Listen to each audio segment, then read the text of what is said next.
Thank you, listeners, for tuning in to the Green Energy Cast. Thanks for tuning in to Green Energy.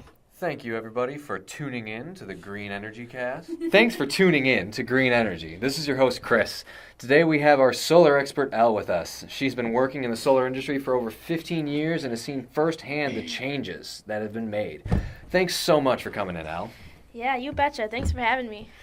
So today, Elle is going to be talking about the industry as a whole, as she's the expert. So I'll turn it over to her. Would you mind just starting off with a brief overview for our listeners? Sure thing, Chris. Solar power is energy from the sun that is converted into thermal or electrical energy. So I guess we should probably start off with a little bit of background information about what nuclear energy is, where it came from, just so that way our listeners have a better understanding of just the overall view of it. So back in 1905, Albert Einstein proposed this idea that was pretty radical for the time, that energy and matter were one and the same, and that you could go from energy to matter pretty, well, not easily, I should say, but you can do it, and it generates a fair bit of energy for a small amount of matter. This was basically the opening of the door for nuclear power as well as nuclear weapons, unfortunately. The first nuclear reactor was actually opened in Chicago on December 2nd, 1942, and it was opened as part of the Manhattan Project. The original purpose for nuclear reactors was actually to produce plutonium for nuclear weapons. So why don't you start off by explaining to the listeners what geothermal energy actually is? Okay, so geothermal energy is defined as the heat from within the earth that can be used for heating or to generate electricity. It is produced due to the fission of the radioactive materials in the earth core and some place inside the earth which become very hot. Okay. So they cause water deep inside of the earth to form steam. Why don't you tell us a little bit about wind energy and everything that you want to say about it? Yeah, so wind energy as a renewable resource is one of the most rapidly growing sources that produces electrical energy using wind turbines. Basically, modern wind turbines are utilized to convert kinetic energy in the wind into mechanical power. So this mechanical power can be used for specific tasks or can be converted into electricity by a generator. Yeah, can you tell me a little bit more about what kinds of nuclear power there are? Yeah, for sure. So the most common source of nuclear power that we have nowadays is nuclear fission, which is where you split that nucleus of an atom. There's also two other main forms of nuclear power that we have thought about. One of them isn't very well thought of, so we won't go into it, but the other one is nuclear fusion. It's this pie-in-the-sky idea. It's how our sun actually works by fusing atoms together instead of breaking them apart.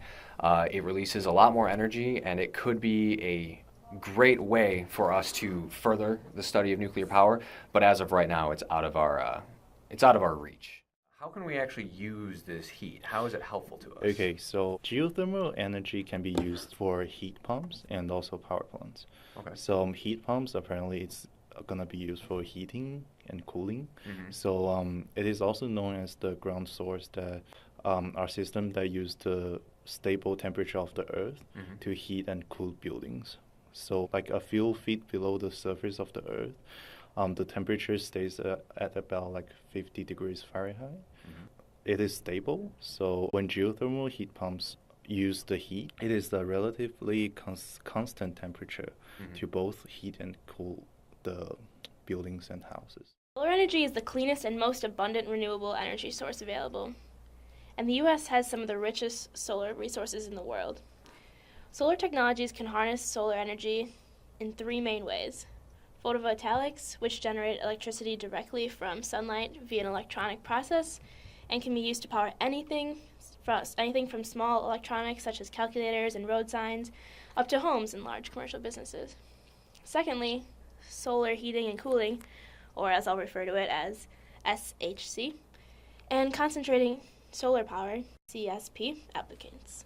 These both use the heat generated by the sun to provide space or water heating in the case of SHC systems, or to run traditional energy generating turbines in the case of CSP power plants. This energy gathered can be used for a variety of uses, and it is used domestically, commercially, and or industrially.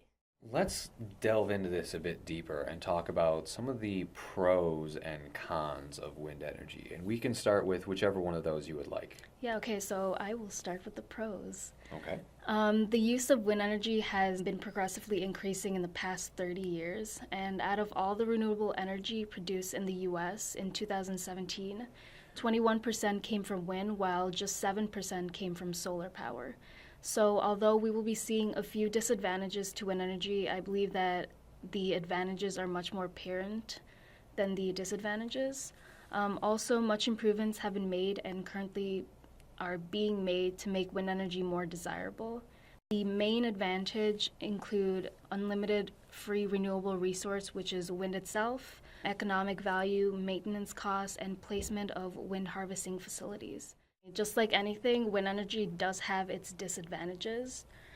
First, wind power must still compete with conventional generation sources on a cost basis. Depending on how energetic a wind site is, the wind farm might not be the most competitive, even though the cost of wind power has decreased dramatically in the past 10 years. The technology requires a higher initial investment than fossil fuel generators.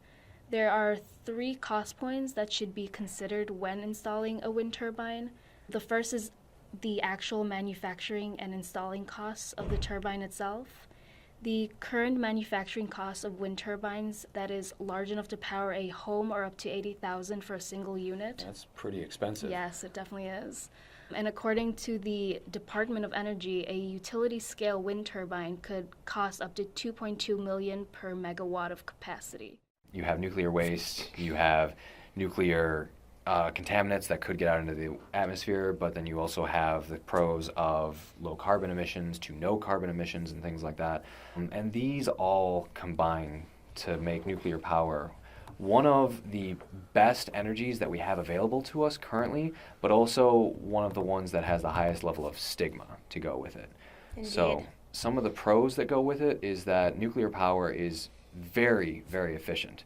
I pulled up a statistic that said that over the past 6 years, nuclear power plants in the United States have had a capacity factor of over 85%. Interesting. Now, for our listeners out there that don't know what a capacity factor is, basically it is the energy that was output by a fuel source divided by the maximum theoretical energy that could be output by that fuel source. So if nuclear power generators put out 100 watts of power and they could have put out 150 watts of power, that means that they have a capacity factor of about 66%. Nuclear power had a capacity factor of 85%. So that means that 85% of the theoretical limit that it could produce, it did, which is much better than other green energy sources. I believe that solar and wind were about 50% or less, but geothermal was around 75%. And some of the things that lead into that are the fact that, take wind energy. It's not always windy. Sometimes it's too windy, and you can't have it running all the time. Solar energy, there's not always sunshine outside. It could be cloudy. It could possibly be nighttime. I can tell that Elle is getting a little upset because I'm kind of taking a stab at her energy source over there, but she'll have her time to rebuttal later. We know about storing energy, so we'll get into that another time. We do know about storing energy, but that's actually one of the biggest pros that nuclear power has for it. We don't have to store the energy. It can always be producing. It can be increased in production. It can be decreased in production. It's very similar to coal or natural gas in that regard, where you can increase how much energy is being produced by the reactor at any given time. How does geothermal help or hurt botany as a whole? Does it have any advantages for botany? Does it have any disadvantages for plants across the world? What do you have to say about that? For the advantages for botany, like for the plants, one of the thing is it's location specific. So for example, if you have the perfect hotspot here, you will just build the plants here instead of going to find a place where there are a lot of plants and forests you need to harvest them in order to build it. Because if you don't have the hotspot, you can't build it anyway. Yeah. Another thing is that although I actually have a carbon dioxide emission, but it's actually much lower than those of like traditional energies, such as like burning coals. Mm-hmm. Yeah, it's much lower of the carbon dioxide emission. So even if it does produce some greenhouse gases, it's not as bad as if you were, say, burning coal or natural gas. Yeah. Okay, so that's good. Yeah, that's a good thing. So one last thing is, as just as the other green energies, it helps you to offset the global warming because it reduces the pollution emissions. Okay. So actually do helps a lot. The debate of the line between the importance of renewable energy versus land sustainability is ongoing. This is actually an extremely fascinating new way solar energy is working to improve all-around sustainability. Mind if I go on a tangent about this? Absolutely, go right ahead. Great. Firstly, are you familiar with the alarming bee population decreases? I think I've heard about it. Something about colony collapse. I don't know, but you know, just explain it to me. Yeah. So I won't go too in-depth just to avoid that tangent. But essentially, since late 1990s, beekeepers around the world have observed sudden disappearances of bees and report unusually high rates of declines in honeybee colonies. The loss of biodiversity is mainly due to monocultures and pesticides. Bees and pollinating insects play an essential role in ecosystems. In fact, a third of all of our food depends on their pollination. So this is clearly a problem that deserves addressing. A research study was done in the UK to address this problem and see if solar farms could have an impact on biodiversity. The research focused on 4 key indicators: botany, specifically butterflies and bumblebees, birds and bats, assessing both species diversity and abundance in each case. To assess changes in biodiversity relating to the solar farms, they compared wildlife in the solar farms to wildlife at a control plot nearby that was under the same management as the solar farm prior to its construction. This was to give an indication of the wildlife levels before the solar farm was constructed. Results of the botanical surveys revealed that overall solar farms had greater diversity than control plots. This greater diversity was partly the result of reseeding of the solar farms, where species-rich wildflower mixes had been sown. This diversity was greater, but even where agricultural grass mixes had been used, diversity was greater as compared to the largely arable control plots. The invertebrate surveys revealed that butterflies and bumblebees were in greater abundance on solar farms than on control plots, and the greatest number occurred where the botanical diversity was also high. At survey sites, the greater diversity of bumblebee species was also observed. The survey revealed higher levels of bat and bird activity. This has been such an innovative way to address a slight flaw in an otherwise positive energy source and really capitalize on it for bettering of global ecology. So why don't we move on to talking about the future of wind energy? Because so far we've been focusing on where wind energy came from and where it is today. So where do you see it going? So at this moment, the global wind industry is now present in over 80 countries, 26 of which have more than 1 gigawatt installed and 8 with more than 10 gigawatts. The global wind industry has had another record-breaking year in 2015. The annual installations topped 63 gigawatts. Not only did renewables surpass all other power sector investments, for the first time, capital investments in renewables surpassed all capital investments in fossil fuels. By the end of 2015, there were about 433 gigawatts of wind power spinning around the globe, which is a 17% increase from the previous year. The Wind Energy Technologies Office works with industry partners to increase performance and reliability of next-generation wind technology while lowering the cost of wind energy. The office's research efforts have actually helped to increase the average capacity factor from 22% for wind turbines installed before 1998 to an average of nearly 35% today. So looking ahead, the Global Wind Energy Council sees wind energy installations nearly doubling in the next 5 years. Wind power has become the most cost-effective option when adding new capacity to the grid in an increasing number of markets, and the prices are continuing to fall.